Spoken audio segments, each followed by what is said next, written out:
and girls and people out there, there's a little update for you. What we've been doing today. Oh, before we start, for my friends across the pond, this is how they greet everybody in the United States. Yo, yo, yo, yo, yo, yo, yo, yo, yo. And here in Britain, we like to go, I'm having a nice cup of tea before we start. Right, serious matters. Today, what we've been up to is my bike has a 6-volt charging system on it. Now, as I'm going away to the Highlands and Bylands and invading with my Edward I t-shirt on, Hammer of Scots, up in the Highlands, I'll be using quite a lot of electronic gadgets, e.g. laptops, cameras, things that I can do a blog with. So I need to find out how I can charge them. So I've worked it out the last few weeks, and because my bike is very old and it's got a 6-volt charging system on it, I need to try and charge a 6-volt battery. But a 6-volt battery is not going to be no good because all the gadgets need to be charged with a 12-volt system.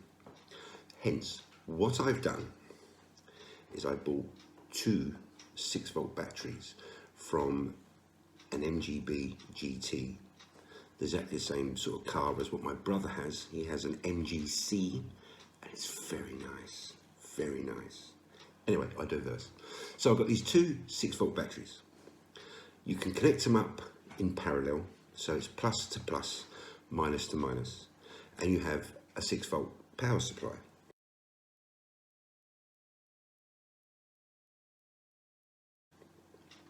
Happy days. Now with the 6-volt power supply, if you do something in parallel, you'll double the ampage or the capacity. So if you got on these batteries, they're 77 milliamps or 77 amps, so go up to 144 milliamps. I think that's right. I was never very good at maths. I was never very good at anything really when I was at school. But anyway, so you've got 77 amps, but you double it. Now that's all very well, but I can charge it then from my charging system. If I put a lead into the battery, if I connect up to the battery, I can then charge these 2 batteries. Happy days. But that's no good for a 12-volt system. So what you have to do is you will have to disconnect the positive, disconnect the negative, and then you put the positive to the negative on the other side of the battery, and then hence you've got a 12-volt system. Up there for thinking, and down there for dancing. Right, so that's it. So now what I'm going to do is I'm going to explain to you how I did it and what the process is.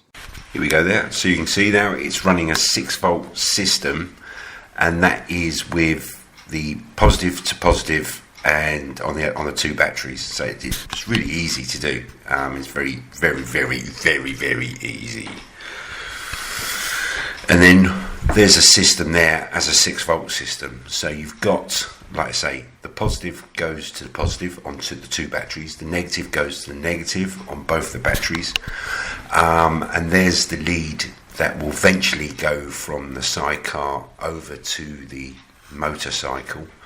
And then to change it over to 12-volt, all you're doing then is you're taking off one of the positive leads on one of the batteries and one of the negative leads on the other, on the same battery.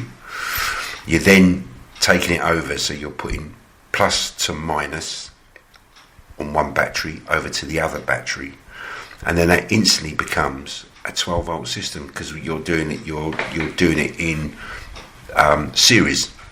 So plus becomes minus, minus becomes plus, and then when you connect it up as a conventional battery, you'll get a 12-volt system, and it's really, really easy to do, and it's simple, and it will work. This is it completely and utterly installed in the bike, so it fits in there quite nicely actually. It has a little bit of weight to it as well, which is quite nice. The lead comes out the bottom. It then is a little bit untidy, but I've tried to tidy up as much as I can. But to be honest with you, I really don't care because that's the way it's going to be. And there it is. There's the two connections for the battery. You just connect them both up, and then the charging system will just charge those 6-volt batteries. There's a bit was having the other day about the fuel filters and the fuel tank, so everything seems to be running okay, and hopefully we're ready for May